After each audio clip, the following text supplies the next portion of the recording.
Stadion utama Gelora Bung Karno akan lebih menyala dan bergemuruh. Ini adalah pertandingan yang sangat dahsyat ketika Indonesia menjamu Tiongkok dalam putaran ketiga di grup C, pertandingan ke-9 menjelang Piala Dunia 2026.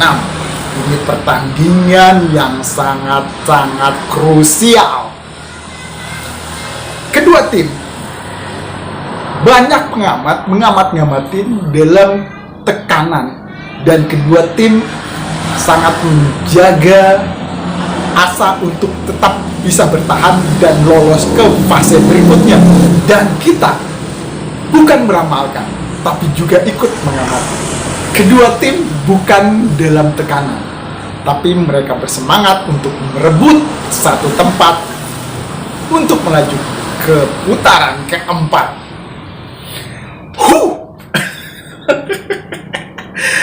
Kalau melihat tim tamu, tim Tiongkok yang akan datang, dari pemberitaan sosial media, dari berita-berita online media, dari Cina, dari negeri naga merah sana, sudah menyatakan bahwa mereka was-was dan sedikit khawatir bermain di stadion utama Gelora Bung Karno.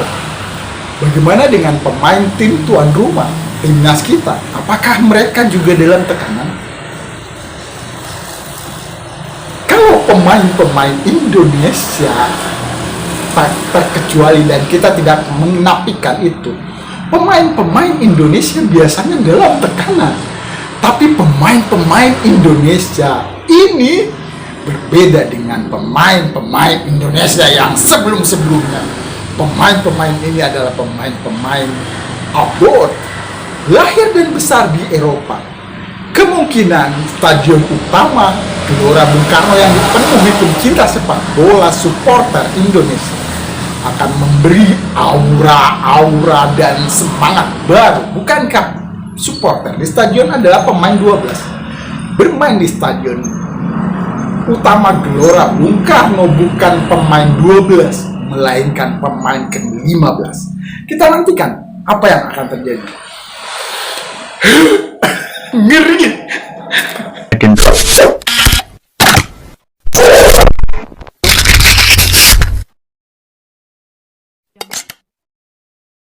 Konten kita kali ini konten singkat, tapi sebenarnya kontennya mengulas semua yang akan terjadi di kedua tim yang akan bertanding di stadion utama Gelora Bung Karno. Pertandingan ini akan digelar di hari Kamis, dan itu adalah malam takbiran untuk seluruh umat muslim di dunia. Pun di Indonesia adalah malam Idul Adha, malam lebaran kurban, Indonesia biasa menyebutnya. Dan pasti takbir juga ikut berkumandang di stadion utama Gelora Bung Karno. Siapkah kita melihat sejarah baru Indonesia? Coba kita lihat sisi-sisi dari kedua tim, dan kita bedah kekuatan, peluang, serta pemain-pemain yang akan menjadikan pertandingan ini sesuatu yang lebih penting. Berikut kita lihat ulasan. Ngeri guys, katanya Cina begitu percaya diri. Mereka punya Nunes, penyerang tajam, mesin gol, ancaman nyata bagi timnas Indonesia. Tapi tunggu dulu, kami tidak gentar. Karena jika Cina punya Nunes, Indonesia punya El Preman. Ramosnya Indonesia Justin Hubner. Kuat, tangguh, dan siap mati-matian di lini belakang. Siapakah yang lebih siap bertarung guys? Ini ulasan dari teman-teman Garuda Football. Kita simak. Tiongkok akan cari pelanggaran murah, bola mati, set piece, apapun itu yang menguntungkan mereka sekaligus membuat kita kesal bukan main. Itulah jebakan mereka. Kuncinya adalah tenang, bertahan bukan hanya soal otot, tapi juga soal otak. Percaya diri bukan jumawa. Kemenangan melawan Arab Saudi dan Bahrain bukan kebetulan. Itu sinyal bahwa kita bisa, bukan hanya bermimpi. Tapi percaya diri harus tetap berpijak pada kerja keras. Jangan terjebak euforia. Lawan yang terluka seperti Tiongkok justru berbahaya. Tapi dengan taktik yang tajam dan semangat yang tak seperti biasa, Indonesia seharusnya bisa lebih dari sekadar menang. Kita bisa mengubah wajah sepak bola, menulis sejarah kita sendiri. Mainkan emosi, kuasai atmosfer. Terakhir dan yang paling penting, yang hanya dimiliki tim dengan dukungan loyalitas, totalitas, dalam tiap suara yang keluar di tiap kursi yang tersedia. Ini kandang kita, ini rumah kita. Maksimalkan atmosfer Gelora Bung Karno selayaknya senjata psikologis. Bangkitkan api yang berkobar di tribun. Hidupkan Gelora lewat setiap tackle, setiap lari. Tiongkok tak suka bermain dalam kekacauan emosional. Mereka rapi, sistematis, tapi tak siap saat lawan bermain dengan semangat yang nyaris masuk sisi religius. Jangan beri mereka ruang untuk berpikir. Buat mereka bermain dalam irama kita, dengan tekanan supporter kita, dengan emosi yang kita mainkan di tribun sepanjang bola bergulir. Sejarah membuktikan kita kalah kelas dari Tiongkok. Mereka sudah pernah masuk Piala Dunia. Kita belum. Head to head juga berpihak pada mereka. Dari total 14 pertemuan, Indonesia hanya kebagian 2 kemenangan. Satu yang sedikit melegakan, dari 10 kekalahan yang diderita, justru pemain Indonesia yang mencatatkan top scorer sepanjang sejarah pertemuan negara. Namanya Ramang, legenda Garuda milik PSM Makassar. Adapun terakhir kali kita menang sudah sangat lama, 59 tahun sudah usianya. Bukan berarti ini pertanda buruk, justru bisa jadi ini adalah indikasi baik, bahwa sepak bola senantiasa menciptakan sejarah, dan timnas kita hari ini akrab dengan sejarah baru. Maka malam 5 Juni nanti bukan cuma tentang 3 poin. Ini tentang identitas, tentang siapa kita di antara bangsa-bangsa lain. Ini adalah panggung untuk bersuara lantang bahwa Garuda bukan lagi penonton dalam sejarah Asia. Kita ingin jadi pemain utama. Dan seperti semua lakon besar, kita hanya butuh satu hal. Percaya bahwa mimpi kita sah untuk diperjuangkan. Dan bila peluit akhir berbunyi di GBK dan langit Jakarta menyala oleh sorak dan harapan, maka mungkin kita telah menyulut nyala baru dalam jiwa sepak bola Indonesia. Dalam sepak bola, seperti dalam kehidupan, masa lalu tidak menentukan masa depan. Garuda telah belajar dari kekalahan, tumbuh dari keterpurukan, dan kini siap untuk terbang lebih tinggi. Sejalan dengan perjuangan pemain di rumput hijau, mari kita dukung mereka dengan segenap kemampuan. Karena kemenangan bukan hanya milik mereka di lapangan, tetapi juga milik kita semua yang percaya.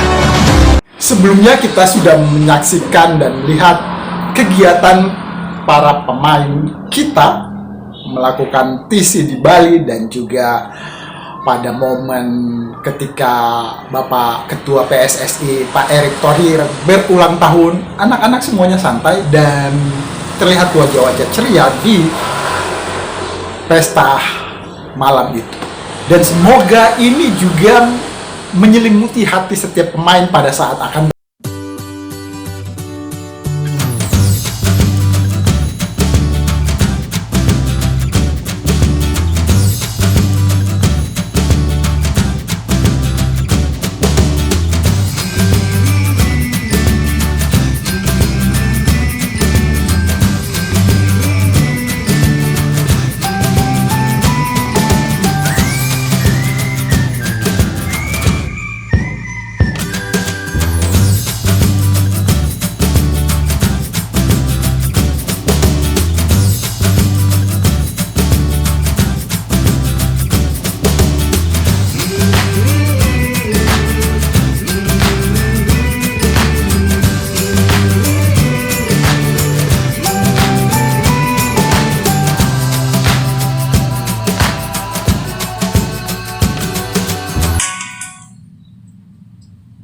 berikut ini kita akan menyimak ulasan penuh dari teman-teman kita Garuda Football.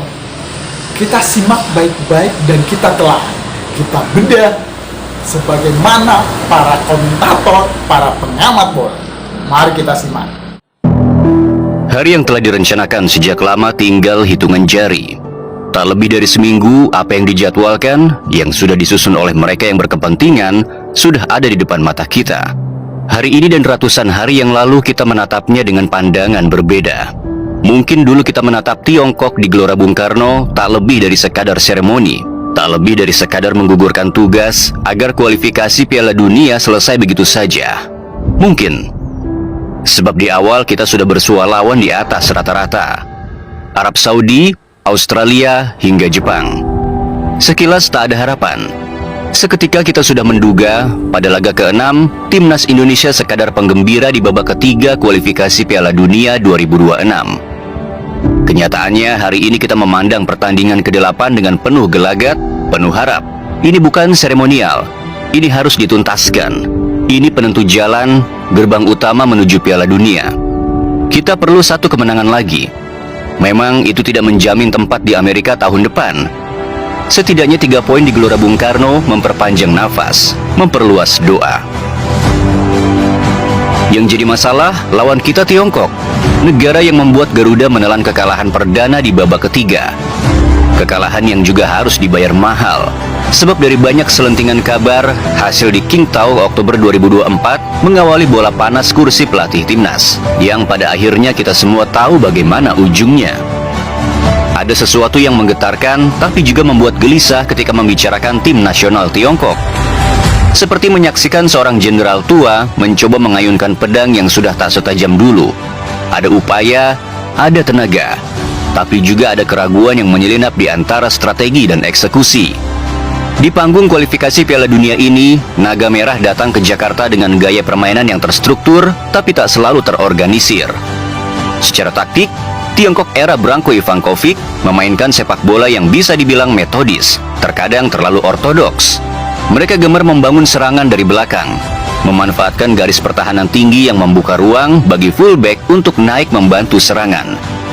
Namun di balik semua struktur itu, seringkali terselip kebingungan kolektif ketika berada di sepertiga akhir lapangan. Seperti orkestra yang tahu notasi, tapi lupa ritme. Itulah yang selama ini terjadi. 3 lama pertama berujung kekalahan, bahkan hancur lebur di hadapan Jepang yang sakti itu. Tidak tanggung-tanggung pula, skor 7-0 menandakan bahwa Tiongkok hanya tahu notasi, tapi tak mengerti ritme. Lalu kalah lagi dari Australia dan Jepang. Padahal di 2 pertandingan itu, penampilan negeri tirai bambu tak jelek-jelek amat. Yang jadi soal, sepak bola mereka terlalu ortodoks. Ivankovic terlalu kaku memaksakan kehendak, menuntut pemain seperti ini, padahal ia tahu pemainnya tak mampu demikian. Tanpa Wule, ikon ofensif mereka yang absen karena cedera, juga Behram Abduweli yang membobol jala Martin Pas di laga pertama, Tiongkok kehilangan titik api utama dalam sistem 4-2-3-1. Harapan mereka kini bertumpu pada Zhang Yuning, striker jangkung yang bisa menjadi pemantul bola di udara, namun sering kesepian seperti menara tunggal di tengah gurun. Kondisi ini akan membuat Tiongkok cenderung bermain melebar 5 Juni nanti, mengandalkan crossing dan second ball, berharap bola jatuh di kaki yang tepat pada waktu yang tepat. Dengan kata lain, strategi yang lebih bertumpu pada peluang, bukan proses. Salah satu kekuatan mereka terletak di lini tengah yang disiplin. Mereka tidak flamboyan, tidak meledak-ledak, tapi pekerja keras. Double pivotnya lebih mirip akuntan daripada seniman, menjaga kestabilan, memotong risiko, mengirimkan bola ke arah yang paling aman. Shang Yuan Wang sudah terbukti jadi momok dalam kekalahan 1-2 Indonesia waktu itu. Sekarang masalahnya bisa bertambah pelik, sebab Tiongkok berdatangan naturalisasi baru, Serginho. Ini bisa memunculkan chaos di depan. Ketika Tom Haye sulit melewati Shang Yuan Wang, Joy Pelopesi juga harus membatasi pergerakan Serginho.